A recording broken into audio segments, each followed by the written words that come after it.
Shri Sai Ram. Pranams at the divine lotus feet of my dearest Bhagwan.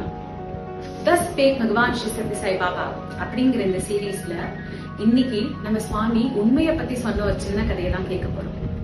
நேஹான்னு ஒரு பொண்ணு, அவ கிளாஸ்ல இப்போதும் ஃபர்ஸ்ட் தான் வருவான். ஆனா இந்த தடவை மேத்ஸ் எக்ஸாமுக்கு போகும்போது மட்டும் அவளுக்கு ஏதோ வித்தியாசமா இருந்தது.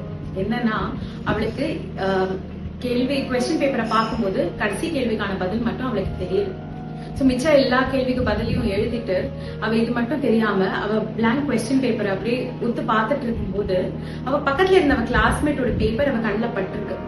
அதுல அவளுக்கு தேவையான அதே கேள்விக்கான அந்த ஃபார்முலா மட்டும் அங்க எழுதியிருந்ததையும் அவ பார்த்திருக்கா. அப்ப அவளுக்குள்ள ஒரு போராட்டம். நமக்கு எப்படியும் முக்காவாசி தெரியும் அந்த பதில், அதுல ஏதோ கொஞ்சம் தானே பார்க்கணும், அதை பார்த்து நம்ம அங்கேருந்து எழுதிட்டா எப்போது போல நம்ம இந்த விதத்துல கிளாஸ்ல ஃபர்ஸ்ட் வந்துடலாம் இல்ல அப்படின்னு. ஆனா அவளுக்குள்ள இன்னொரு அந்த போராட்டம் என்னன்னா, இது நம்ம பார்த்து எழுதினோம்னா நமக்கு நம்ம உண்மையா இருக்க மாட்டோம் இல்ல, நம்ம சுவாமிக்கு நான் உண்மையா இருக்க மாட்டேன் இல்ல அப்படின்னு. சோ இந்த போராட்டத்துல கொஞ்ச நேரம் அவ யோசிச்சுட்டு அதுக்கப்புறம் இல்ல வேண்டாம், நான் உண்மையின் பாதையிலேயே நான் நடக்கிறேன் அப்படின்னு சொல்லிட்டு அவ பேப்பரை சப்மிட் பண்ணிட்டு அவ கிளம்பிட்டான். இந்த தடவை மார்க்ஸ் வரும்போது அப்கோர்ஸ் அவ கிளாஸ்ல ஃபர்ஸ்ட் வரல.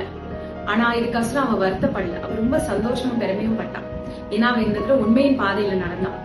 அதனால அவளுக்கு வந்த மார்க்ஸ் இது நான் சம்பாதிச்ச மார்க்ஸ் அப்படிங்கிற அந்த சந்தோஷத்தையும் பெருமையும் அவ அதை அக்செப்ட் பண்ணிட்டான். சுவாமி சொல்ற இந்த மாதிரிதான் உண்மையின் பாதையில நடக்கிறது ரொம்ப ரொம்ப கஷ்டம். நமக்குள்ள எப்போதும் ஒரு போராட்டம் இருந்துட்டு இருக்கும். ஆனா அதை நம்ம ஃபாலோ பண்ணி நான் இதுதான் பண்ணுவேன் அப்படின்னு நம்ம அந்த ஒரு கன்விக்ஷனோட செய்யும் போது அதுதான் நமக்கு சரியான பாதை. Dear brothers and sisters, thus spake Bhagwan Shri Sathya Sai Baba.